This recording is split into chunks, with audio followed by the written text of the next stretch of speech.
He hangs up without waiting for a response. Fuminori doesn't know that Kouji is still at the cabin in Tochigi. Right now, he's probably worrying about whether Kouji will show up in an hour or a minute. Kouji hopes that he'll be able to take advantage of Fuminori's confusion. 3 hours. That's how long it'll take to race all the way back to Tokyo. Kouji is afraid that his body won't allow him to maintain the concentration necessary for such a long drive. His mind is clear, but his limbs still feel half asleep, like they're weighed down with lead. Although he knows that he has to stay resolute, Kouji still longs for the life that he had until a few days ago. Back then, life or death conflicts were the furthest thing from his mind, and he'd never imagined that he might be fighting for someone's life. With each passing moment, he feels himself becoming less like the person he was. When all of this is over, will he be able to return to his normal life? Or will this change continue until it's consumed him and his world? Time is against him. Every second that passes is wasted. Even so, he decides to allow himself just a moment of weakness. For exactly 5 minutes, he leans against the steering wheel and cries. And when his tears have run dry and his heart is calm, Kouji starts up his Accord and drives away.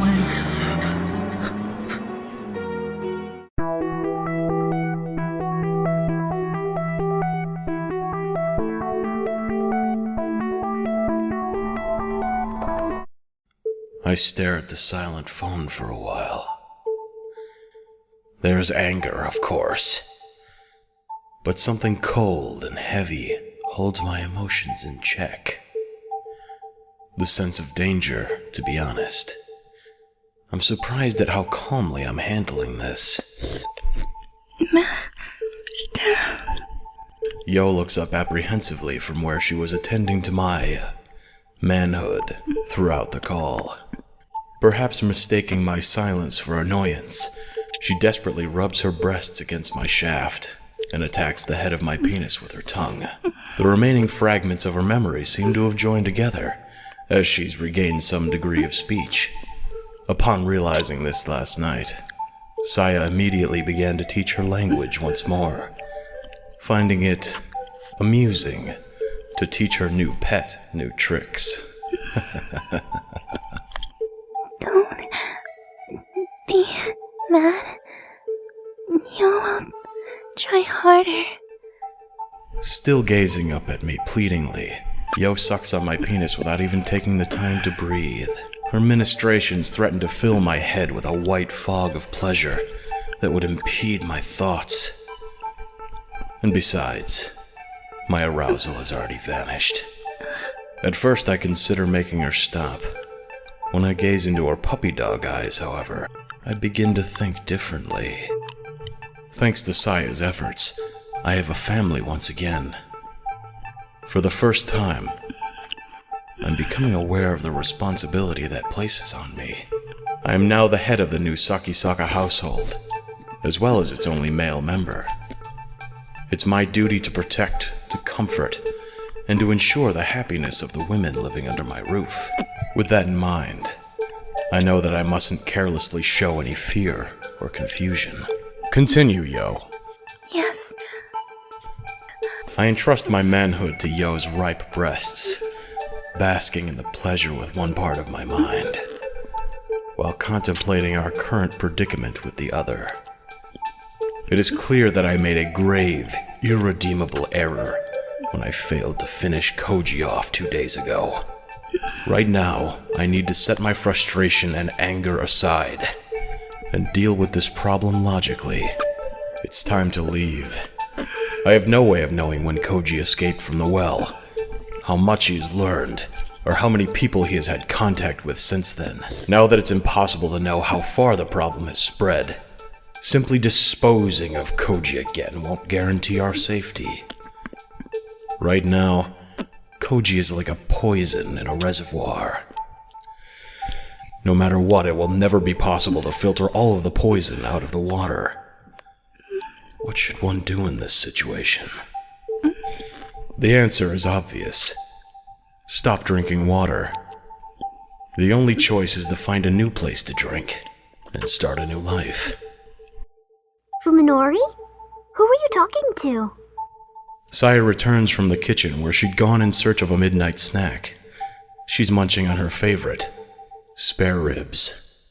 Purging myself of unease and impatience, I respond with a casual shrug. It looks like we have a little trouble. That bastard Kouji is still alive. Oh dear. By breaking the news suddenly and without any trace of anxiety, I'm able to avoid frightening Saya or putting her on edge. Instead, she goes straight to being surprised. Saya, it might be best if we leave this house. I see.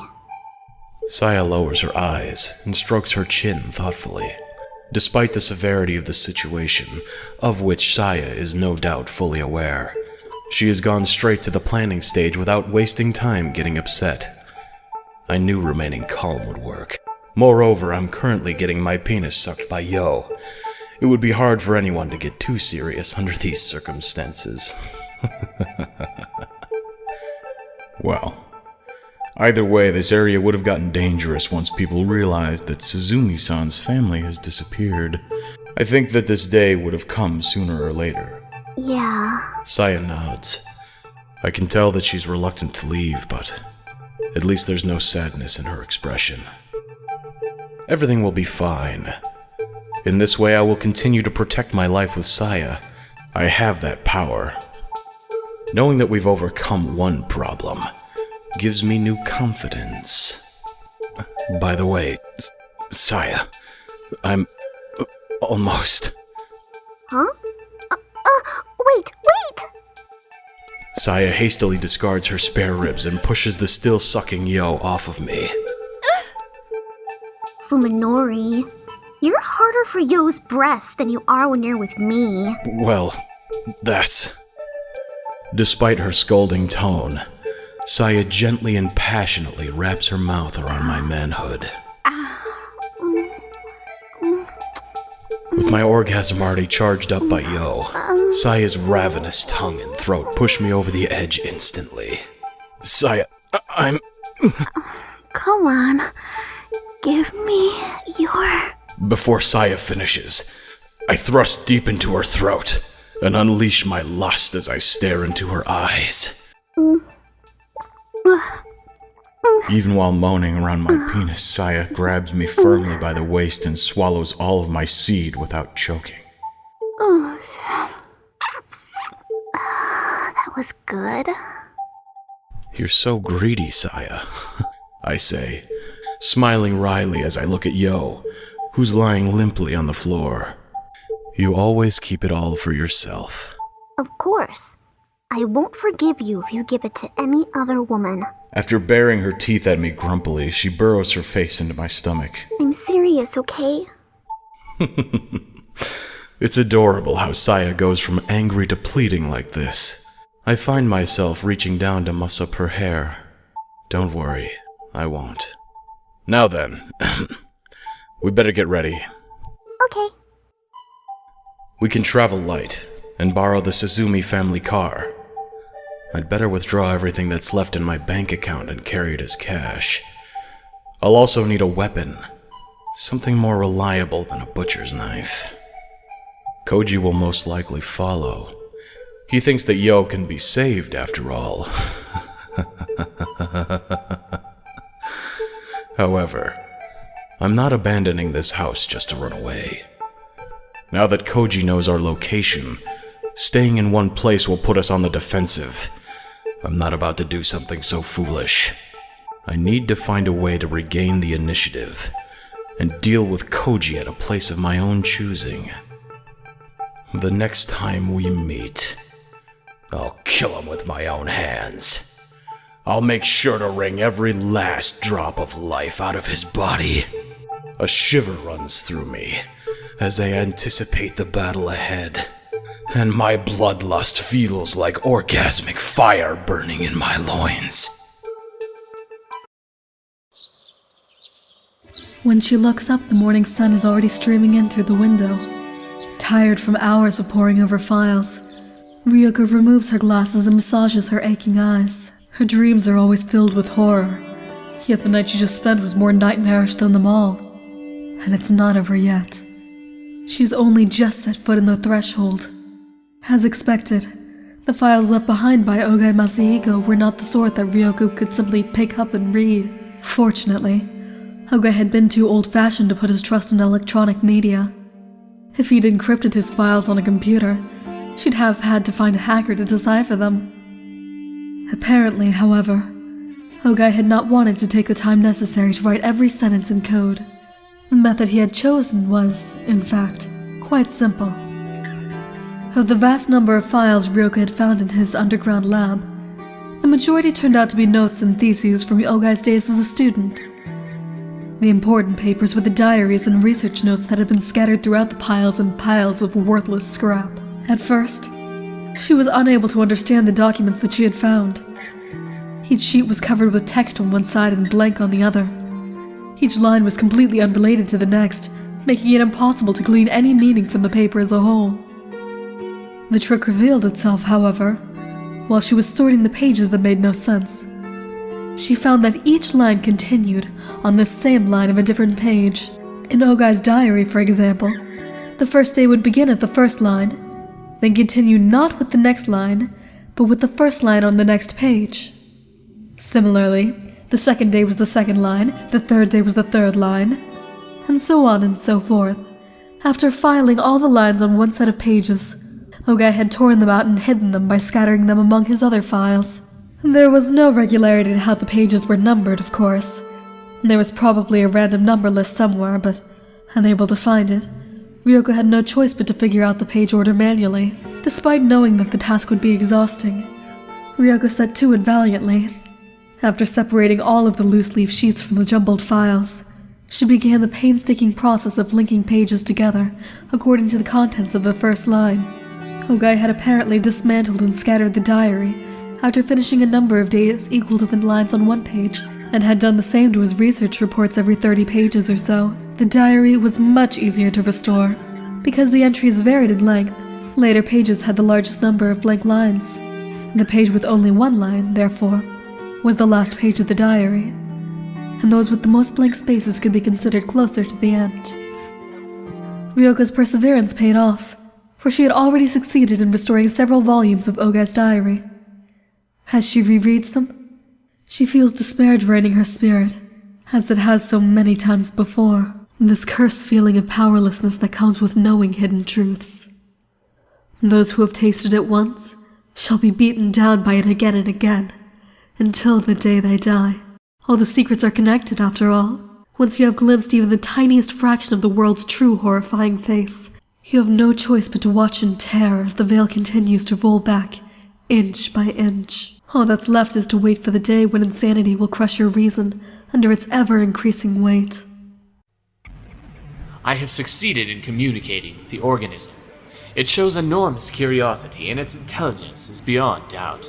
See separate files for confirmed voice patterns and body language. His appetite for knowledge is insatiable, and his learning efficiency is off the charts.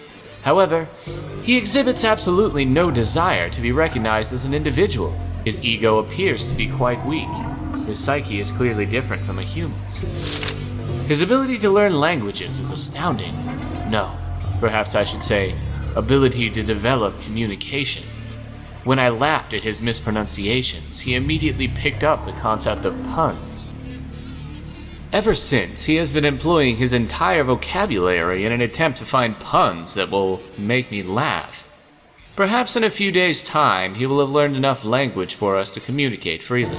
We have begun to discuss various matters using human language. Although he continuously barrages me with questions, he is unable to answer any of mine. Judging by his responses, it appears that he only gained awareness after materializing in this universe. He has no knowledge of where he came from.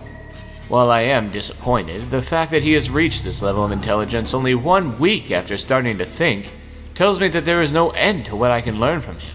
Hypothesis: he is not a naturally occurring organism, but was created by an even more sophisticated sentient life form. Like an artificial intelligence, perhaps. If this is true, it would explain why he has no ego, yet possesses such a hunger for knowledge. He might be some sort of reconnaissance robot that was sent from another world. For the nth time since she started reading, Ryouko smiles humorlessly. How wonderful it would be if she were ignorant enough to laugh the diary off as the delusions of a madman or the work of a science fiction writer. Unfortunately, however, she knows far too much. When she thinks back into the many horrors that Ougai brought into her life, the words before her take on chilling credibility. I confirm that his intellect far surpasses any human's. This morning, I taught him about prime numbers. After I explained the Lucas-Lemur test for Mersenne primes, he immediately began to list examples that he had calculated in his head. I was only able to confirm by memory up to number 10 M89, but he continued to list further examples without any trouble. I left him to his calculations, and when I returned a few hours later, I discovered he had written down more than 70 of them. Computers all over the world are currently working to calculate Mersenne primes, but the last one I remember being found was number 39 back in 2001. When I entered several of his results into my laptop and ran the Lucas-Lemur test on them, I found that every one was correct. The rest are no doubt just as accurate. After all, he has never shown the pathological need for respect that would lead him to tell such a lie. I see no reason to doubt his veracity. If I could reveal to the world my process for discovering these Mersenne primes, the prize money alone would make me a billionaire. It goes without saying, however, that keeping my research secret is far more important than some worthless money. His computational abilities exceed even those of computers. I can only conclude that his cognitive power is beyond anything humanity can imagine. At his request, we have begun a new field of study. Despite his immeasurable aptitude for mathematics, he now desires to concentrate on sociology and the natural sciences. Perhaps our math problems are simply too boring for him. He has shown especially keen interest in how organisms reproduce and multiply. As he possesses nothing that could be called emotion, I hesitate to use this description, but when he learned about DNA, he seemed somehow excited. In fact, even he seemed surprised by his reaction. Unable to understand his own impulse, he decided to label it instinct. If this description is in his own words, then this development is extremely interesting. It would mean that there is a deeper level to his psyche than just the knowledge he has acquired since coming to this world. If I can use this discovery to trace his roots, I might be able to learn what he truly is. Note: candidates for the plane and world of his origin are discussed in Regarding the Silver Key, filed separately. I spent the whole day carrying books into his room. Apparently he is no longer satisfied by the knowledge I am able to impart. It should come as no surprise, considering his linguistic prowess, but the speed at which he consumes text is astounding. The diary continues for some time, chronicling the intimate relationship between Ougai and him.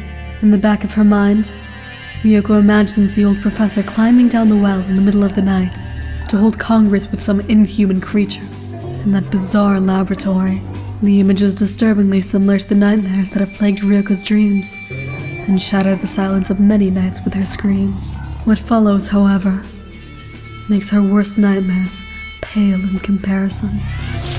He has made a very strange request. This is the first time he's wanted anything other than food and reading materials.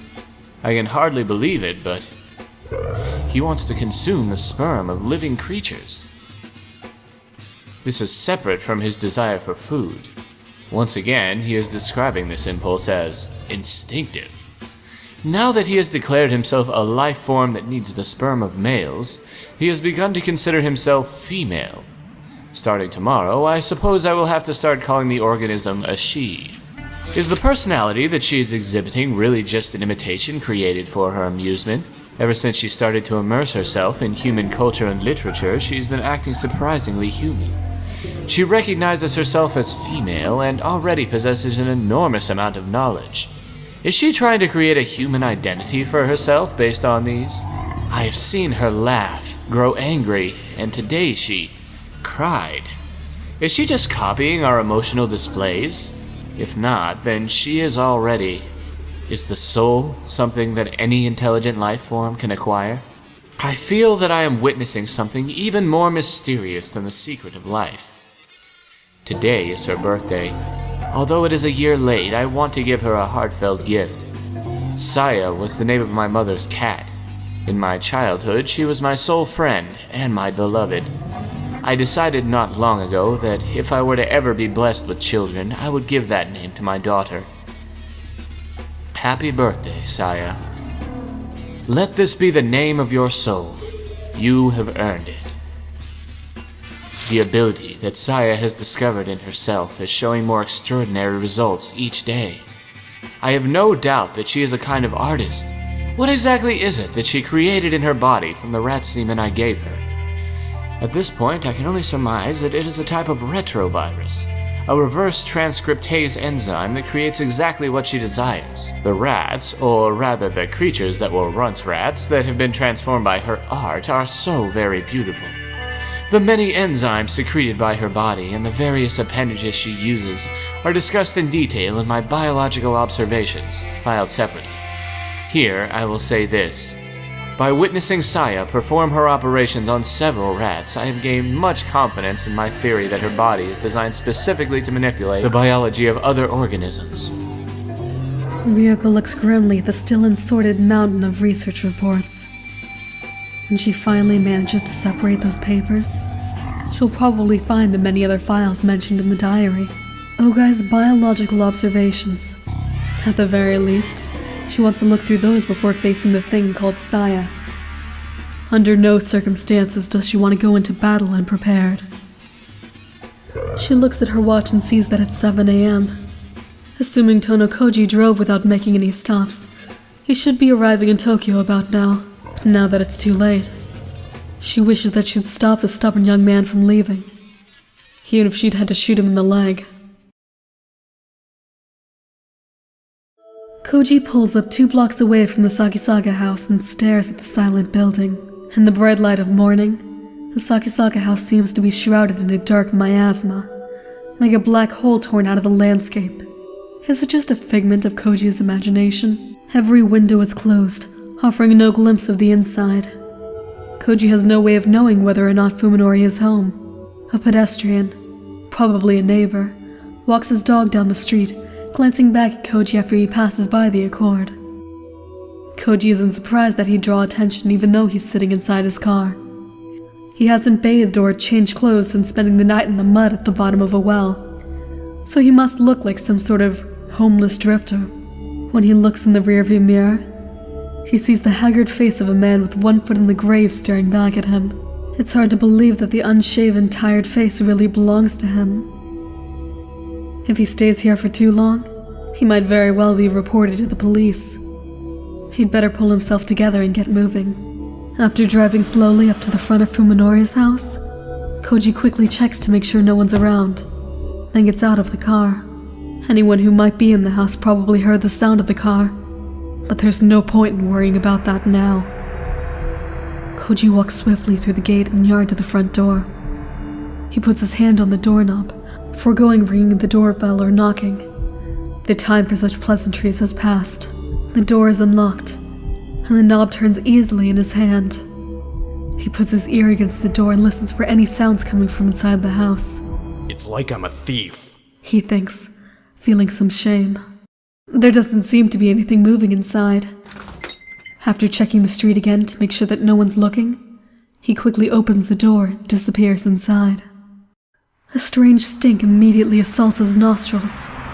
He's already prepared for anything, however, so, rather than discourage him, the stench only sharpens his cautions to a razor's edge. He has crossed this threshold many times in the past, and has countless vivid memories of those times spent at this house. So why? Why does he feel the same ominous, blood-chilling aura that he did at Ougai's home and cabin? Anger and sorrow seize Koji's heart, as though the image of a dead friend has been defiled. Kouji doesn't remove his shoes before entering.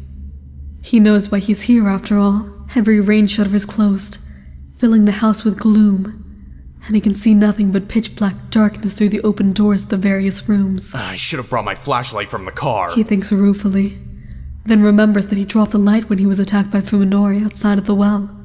It's still lying in the backyard of the cabin in Tochigi. The house might be empty. Then again, it might not be. Each particle of the air seems charged with silent menace, like knives against his throat. Is there an enemy lurking in the thick darkness that fills every room of the house? It's not hard to imagine Fuminori waiting for a chance to take him by surprise, and finish with the well-failed too.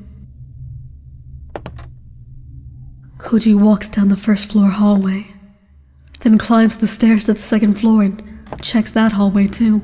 He moves slowly and carefully, keeping his senses sharp, but feels nothing sneaking up behind him or watching him from the shadows. After completing his round safely, he is convinced that the house is empty. He suddenly realizes that his right hand is touching the cold steel of the gun in his pocket. Did he intend to draw the weapon upon encountering Fuminori? Now that Kouji thinks about it, his own actions seem mysterious to him. What is he planning to do when he meets Fuminori? Will he lay into him with curses and epithets? Will he force him to turn himself in? Or will he be... Enough, Kouji decides. This isn't the time for these thoughts. If he keeps thinking about it, he'll stop moving. If he stops moving, the crushing fear will paralyze him forever. Right now, he has to forget about such hopeless questions and keep marching ahead.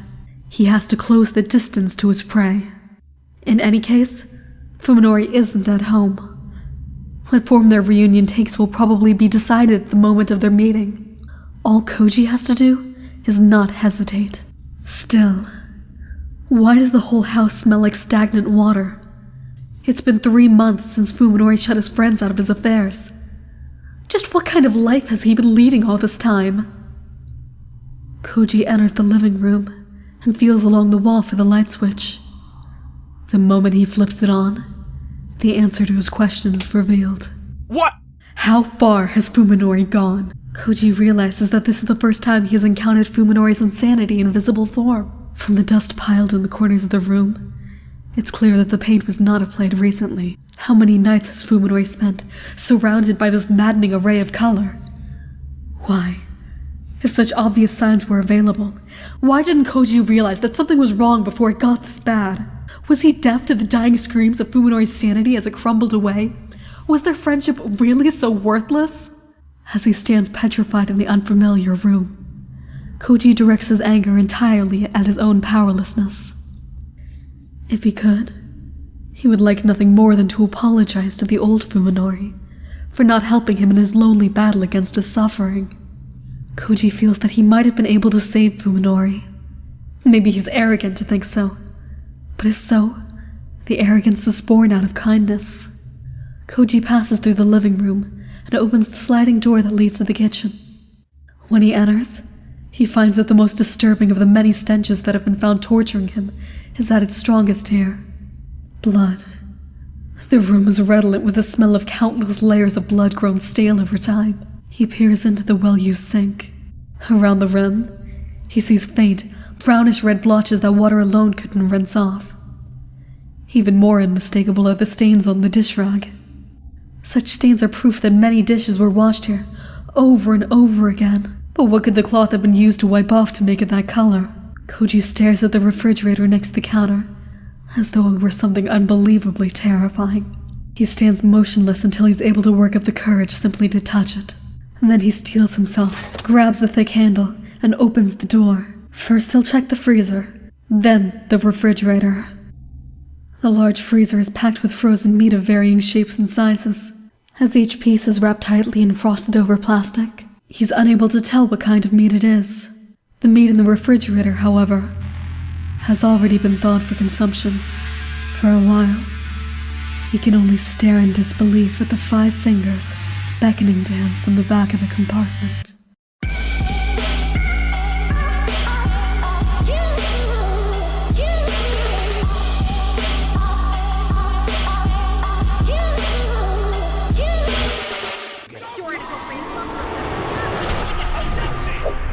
Let's Start Project.